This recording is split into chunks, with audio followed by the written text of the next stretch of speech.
Electrostatic equilibrium of charges at the vertices of a square. Consider four equal charges q at each vertex of a square of side A.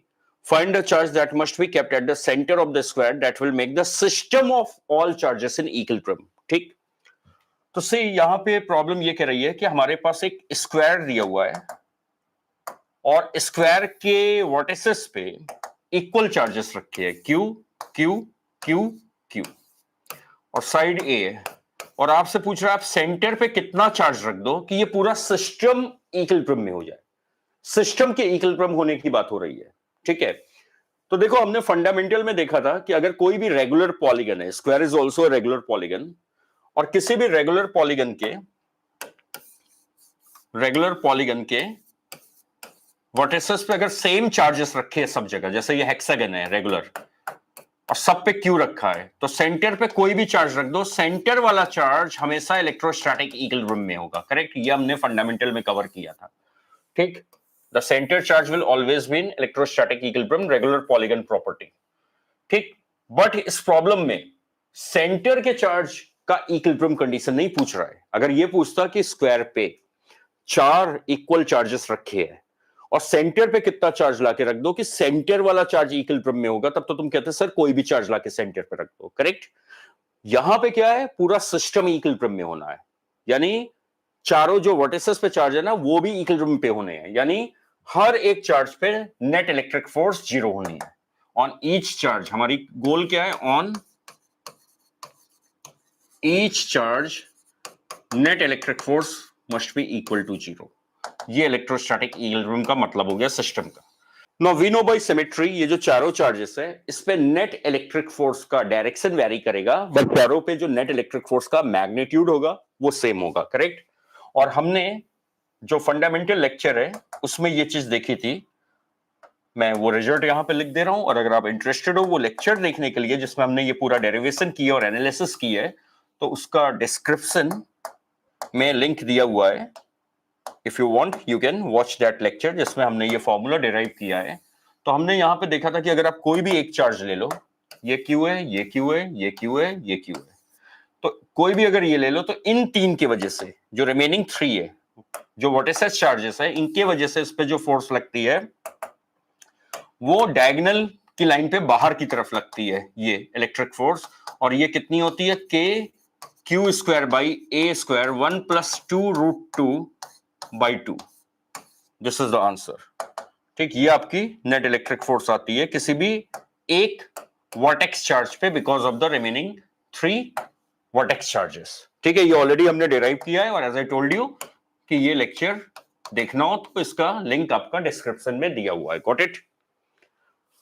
तो यहां पे देखिए हम क्या करेंगे, कोई भी आप एक चार्ज को टारगेट ले लो, तो मान लो मैं ये लोअर वाला जो लेफ्ट चार्ज है इसको टारगेट ले रहा हूं। ठीक है, तो ये क्यू क्यू क्यू क्यू, ठीक है, और ये मैंने क्या ले लिया, ये मैंने डायगोनल बना दिया, और ये सेंटर हो गया जहां मेरे को एक चार्ज लाके रखना है। तो पहले मैं एक काम करता हूं, इस वाले चार्ज पे जो वर्टिसेस चार्जेस है उनकी इलेक्ट्रिक फोर्स बना लेता हूं। तो वो ये वाला हम फंडामेंटल यूज करें तो ये इलेक्ट्रिक फोर्स बाहर की तरफ लगेगी, कितनी से F1 नाम दे देते हैं इसको। तो F1 का क्या मैग्नीट्यूड होगा, तो K Q square by A square 1 + 2√2/2। Let it be equation number 1। ठीक है, अब आप सेंटर पे मान लो आपने चार्ज रख दिया Q0। अब ये डिस्टेंस कितना होगा, तो ये पूरा a√2 बाय पाइथागोरस थ्योरम, तो ये होगा a√2/2 यानी a/√2। ठीक, अब सवाल ये कि Q0 तुम्हें इस पे नेट फोर्स जीरो चाहिए, तभी तो ये इलेक्ट्रोस्टैटिक इक्विलिब्रियम में होगा। तुम्हें इस पे नेट इलेक्ट्रिक फोर्स क्या चाहिए, जीरो चाहिए। तो तुम्हें क्या लगता है कि Q0 इस पे फोर्स किधर लगाना चाहिए, टुवर्ड्स द सेंटर या away from the centre? What you think? अगर Q पे नेट फोर्स आपकी जीरो आनी है तो Q0 को Q पे किधर फोर्स लगाना चाहिए, टुवर्ड्स इटसेल्फ यानी टुवर्ड्स द सेंटर या अवे फ्रॉम द सेंटर?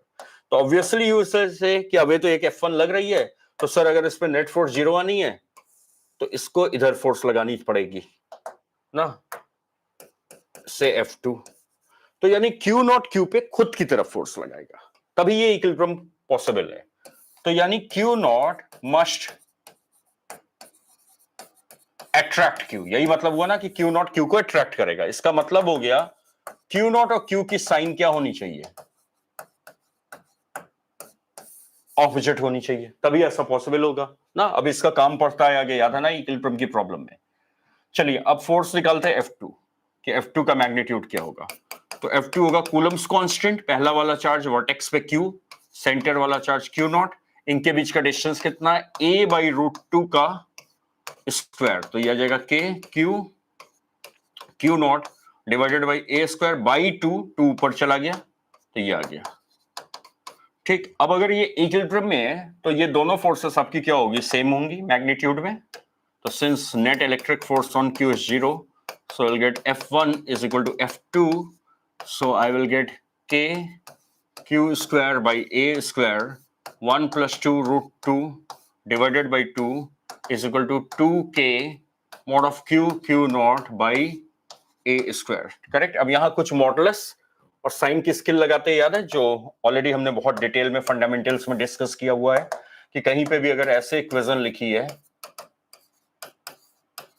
तो आप ये जब एक कैंसिल करते हो तो तुरंत ये इक्वेशन ये हो जाती है। फिर से यहां मॉड लगा देंगे, पहला फंडामेंटल। और दूसरा किया, अब जब इससे ओपन करोगे तो जैसे मॉड ऑफ क्यू हो जाएगा 3 मॉड ऑफ कैपिटल Q/4।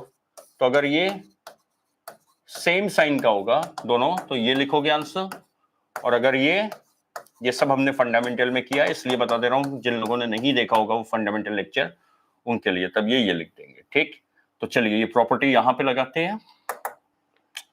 तो what will get, K cancel out हो जाएगा, A² कैंसिल आउट हो जाएगा और एक Q कैंसिल आउट हो जाएगा। ठीक, अब यहां फिर मॉड लग जाएगा, so I get mod of Q 1 + 2√2/2 is 2 mod of Q naught। तो therefore mod of Q naught is equal to what, mod of Q 1 + 2√2 और ये नीचे आ जाएगा 4, ये आ गया। तो ये तो मैग्नीट्यूड रिलेट हो रहा है। अब हमें मॉडुलस हटाना है तो we have to take into account the relative sign. तो अभी हमने क्या देखा था, Q not must attract Q, यानी Q नॉट और Q की साइन क्या होगी, ऑपोजिट होगी। Q नॉट और Q की साइन बेटा क्या होगी, ऑपोजिट होगी। तो मॉड हटा दो और यहां क्या लगा दो, माइनस साइन। तो Q नॉट हो जाएगा -Q, या पहले ये नंबर लिख दे रहा हूं 1 + 2√2/4 Q। This will be the answer, ये आपका आंसर आ जाएगा। ठीक, this is the answer. No, ये आंसर भी हमें एज FTP याद रख सकते हैं, कई MCQs में इसका काम पड़ेगा हमें। तो हम FTP याद रख सकते हैं कि अगर एक स्क्वायर है और इसके वर्टिसेस पे सेम चार्जेस रखे हैं और साइड A है और पूछा जाए सेंटर पे कितना चार्ज रख दो कि पूरा सिस्टम किस में आ जाए, इक्विलिब्रियम में आ जाए। ठीक है, सेंटर पे कितना चार्ज रख दो कि पूरा सिस्टम किस पे आ जाए, इक्विलिब्रियम में आ जाए। तो आप लिख सकते हो सेंटर पे जो चार्ज होगा वो पहले तो समझ लो वर्टेक्स वाले का ऑपोजिट होगा, तो यहां माइनस लगा दो, 1 + 2√2/4 × Q। ठीक, और ऐसे आप याद रख सकते हो नेगेटिव ऑफ 1 + 2√2/4 × वर्टेक्स चार्ज। अच्छा, अगर वर्टेक्स चार्ज -Q होगा, समझना, अगर वर्टेक्स चार्ज -Q रखा होगा तो ये क्या हो जाएगा, माइनस ऑफ माइनस प्लस। समझिए ना, इसका ध्यान रखना। ठीक, तो ये आपकी प्रॉब्लम हो गई कि अगर 4 इक्वल चार्जेस स्क्वायर पे रखे हुए हैं तो बीच में आप कितना चार्ज रख दो कि पूरा सिस्टम इक्विलिब्रियम में हो जाए।